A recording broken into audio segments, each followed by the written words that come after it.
Was bisher geschah. Wir haben uns ein 9-Meter-Boot auf Rügen gekauft und es nach Danzig gesegelt, um dort eine dringend benötigte Motorwartung durchzuführen. Auf der Überfahrt sind uns schon die ersten Probleme aufgefallen. Doch kaum in Danzig angekommen war klar, wir müssen hier überwintern.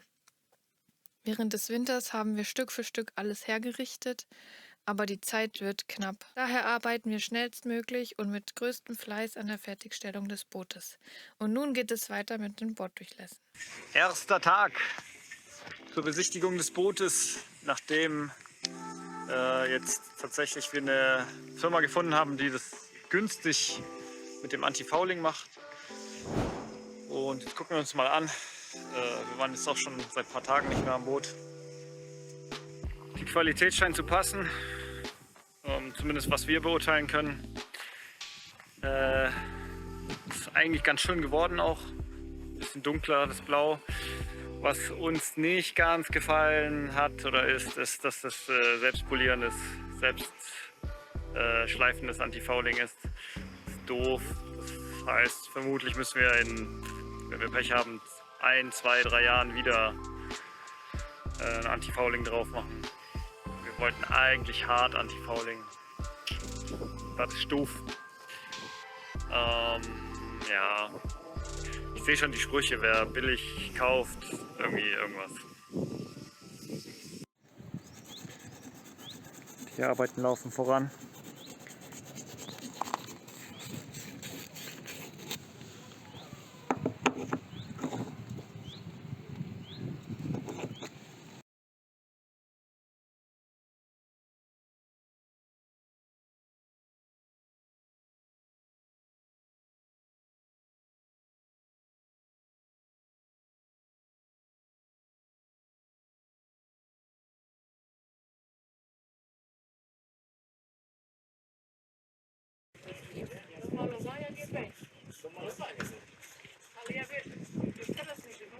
Jetzt machen wir einen Probelauf.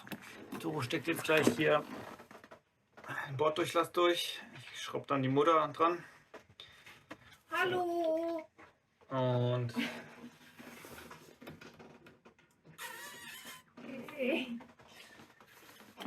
dann den Kugelhahn drauf.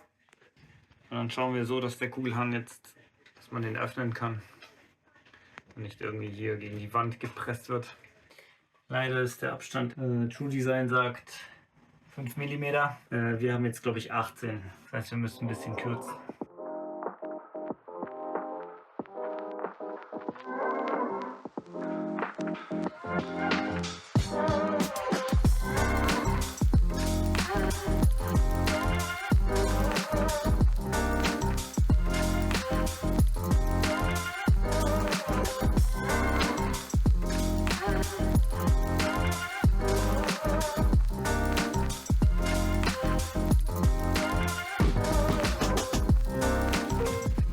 Scheint zu passen, aber wir messen nochmal sicherheitshalber nach.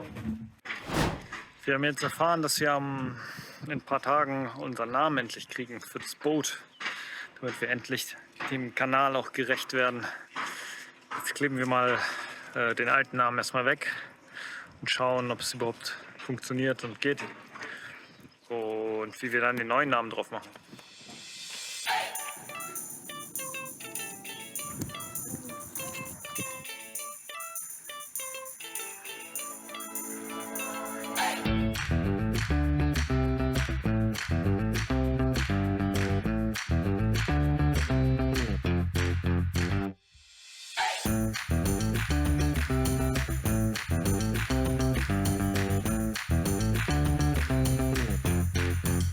Die Schriftzüge sind angekommen, wir haben sie jetzt abgeholt. Bei dem ist es jetzt ein bisschen speziell, weil normalerweise kommen die auf einer Trägerfolie, das heißt, man klebt es direkt ab und klebt es auf die Fläche drauf. Bei uns ist es jetzt aber so, dass es vorher auf so einem weißen Hintergrund war, das heißt, wir müssen sie erstmal selber auf eine Trägerfolie rüber folieren, drüber kleben und dann von dem geklebten dann nochmal auf unsere Fläche drauf. Das heißt, wir haben einen extra Schritt. Ich vermute aber, dadurch haben wir etwas das günstiger erhalten. und auch viel schneller, weil wir haben es innerhalb von 2 Tagen jetzt bestellt.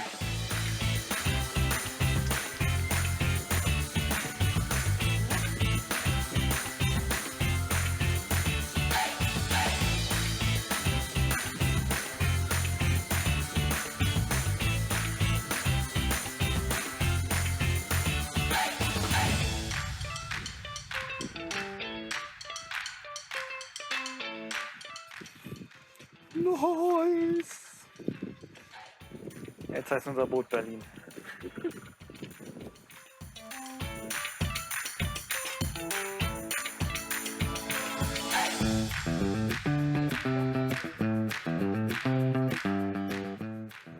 Ein wichtiges To-Do auf unserer Liste ist die Anbringung unserer Solarpaneele. 2 davon sollen seitlich an den Heckkorb angebracht werden. Dafür haben wir Halterungen bestellt, die wir nun an die Solarpaneele anbringen wollen. Dafür habe ich mir erstmal kurz angeguckt, wie man das Ganze später an den Heckkorb montiert.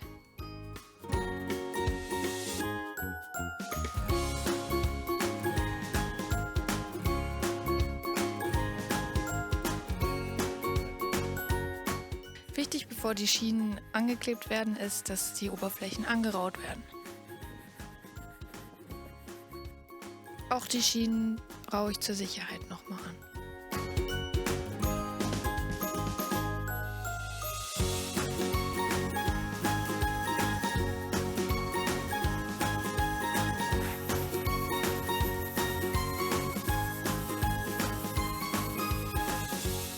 Wir montieren jetzt die Halterung für die Windbahnsteuerung.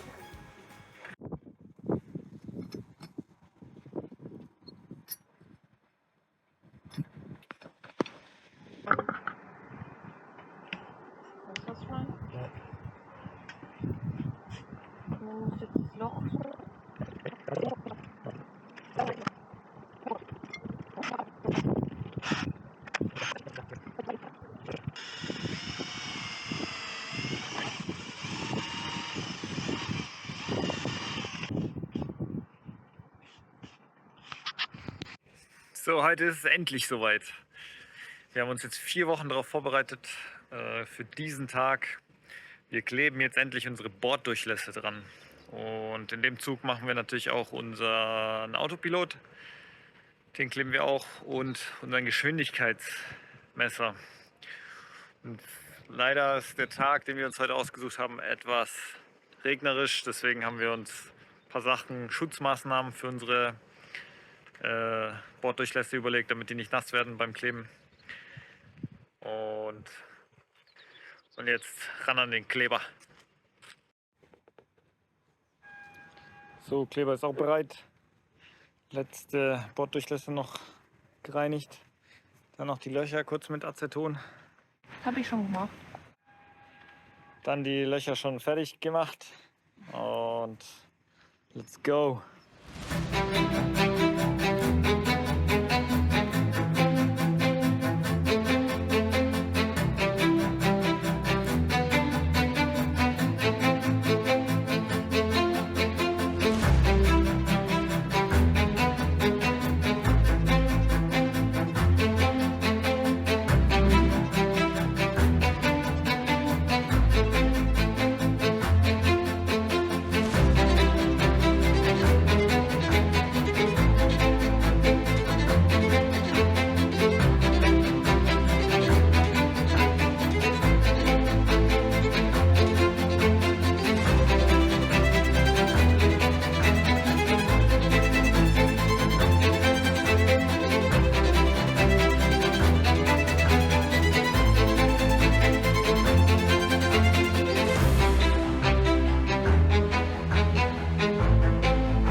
So, Zeit mal unser Boot etwas schneller zu machen.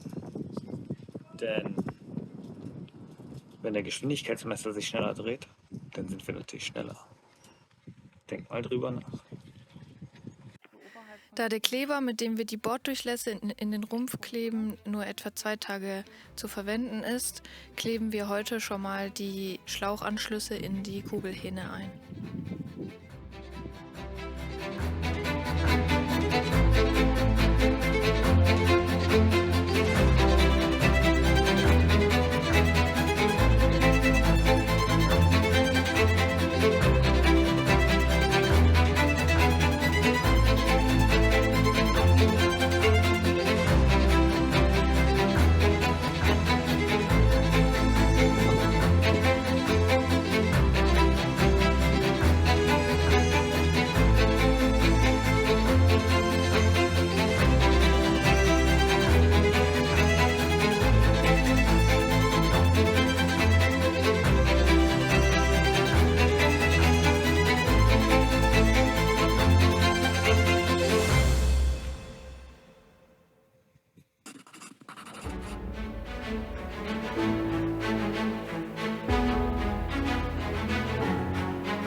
Auch die Halterung der Windsteueranlage können wir mit dem Kleber, den wir für die Borddurchlässe verwenden, gut gebrauchen.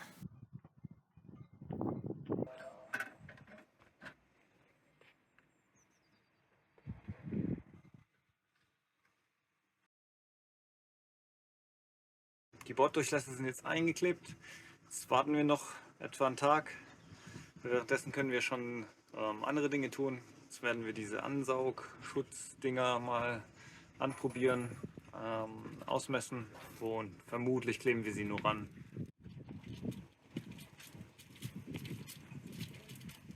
Sieht echt aus wie Loctite. Ich habe Loctite noch nie gesehen.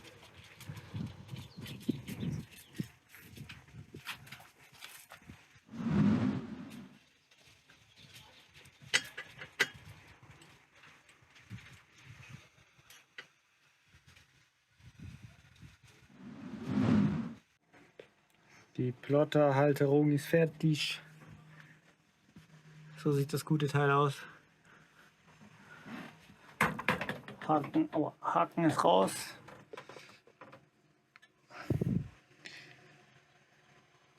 Von beiden Seiten und jetzt ist da so ein Zwischenbrett, das Ganze auch hält. Jetzt kommt gleich der Arm dran. So, und das ist unsere Vorrichtung. Da kommt jetzt der Plotter dran. Dann sieht man ihn draußen.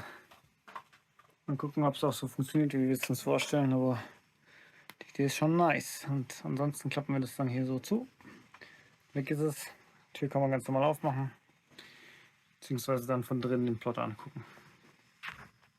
Also hier ist schon mal die Unterplatte für den Plotter. Und so sieht das Ganze montiert aus. Schön von der Seite mit Holz. Schön. Und hier eine Holzplatte, die das Ganze hält. Jetzt kann man es schön den Plotter auf- und zuklappen. So, Zeit noch den Bögensensor fertig zu machen. Das heißt, ranschrauben. Dann müsste ich mal schauen, dass ich das verbunden kriege, so wie der alte Bögensensor verbunden war, den alten wegschmeißen und dann soweit, glaube ich, mal schicki.